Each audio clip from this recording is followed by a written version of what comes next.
Alright, in this video we're going to be talking about morality.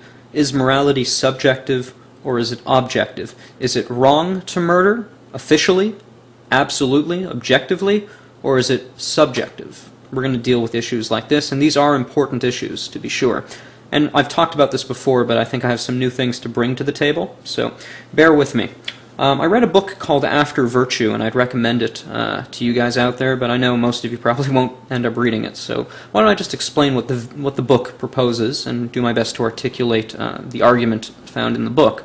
The book opens up with a scenario. Imagine a world where people hate science, and they actually kill scientists and burn textbooks and destroy technology and persecute and ostracize supporters of science and all that sort of stuff.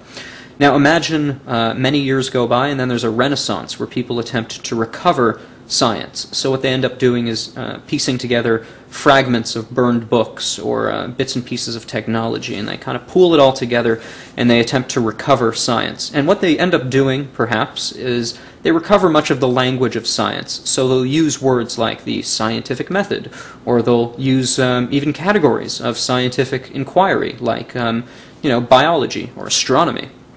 And maybe in the individual fields, they'll even have the words that we typically use, like in astronomy, like galaxies and nebula and supernova. However, there's a distinction between the way that people use it in the recovered state versus the old way that people used it.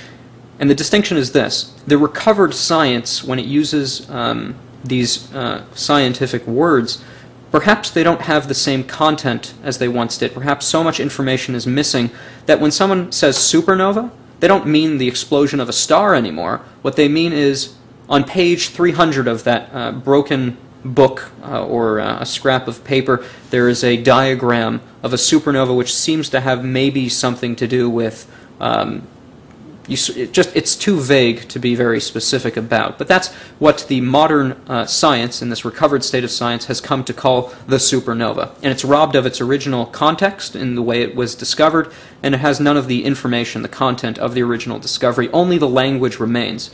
So if you overheard a conversation in the recovered science state, you'd hear words like, nebula or supernova, and you may even be deceived into thinking that they were talking scientifically, but they're not. They're only talking about what they've recovered, and that's not much.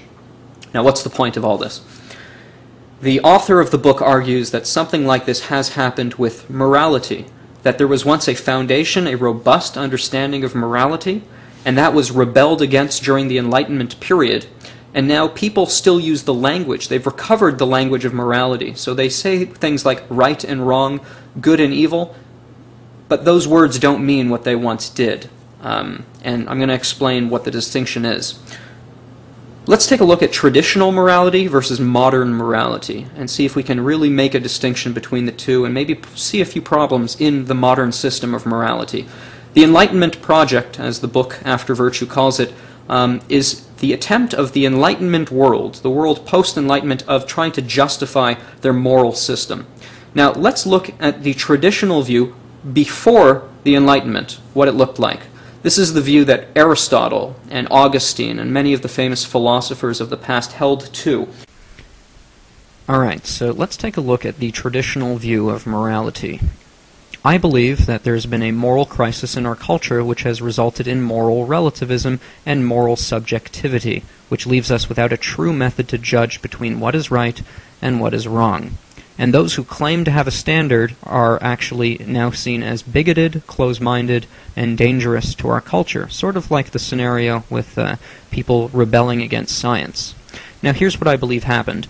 The traditional view of morality made a distinction between what is moral and immoral by way of a guiding law. In the West we call it the law of God. In the East they called it the Tao. Now the law of God, or the Tao, was not to be defined by man, but was meant to be strived towards. It was not to be altered by man, but it was meant to alter us. The traditional view is that there is man as he is, and man as he should be. The way to distinguish between the two was the law of God, or the Tao. Our modern culture has denied entirely the existence of this law, leaving only the moral injunction and language of right and wrong. Man as he is, and man as he should be, but without a standard by which to judge which category to place certain behaviors. Therefore, when we observe that man is a homosexual or a heterosexual, a murderer or a savior, a pedophile, a rapist, a thief, how do we know which category to put it in? At this point, it is only a matter of personal preference, and the danger is this. What if we put something in the wrong category and justify something that is actually immoral? What if that law of God does exist? Once you reject the law of God or the Tao, or the objective standard, you are left with absolute moral chaos, moral relativism, emotivism, utilitarianism, and all other failed attempts at justifying morality. It boils down to this.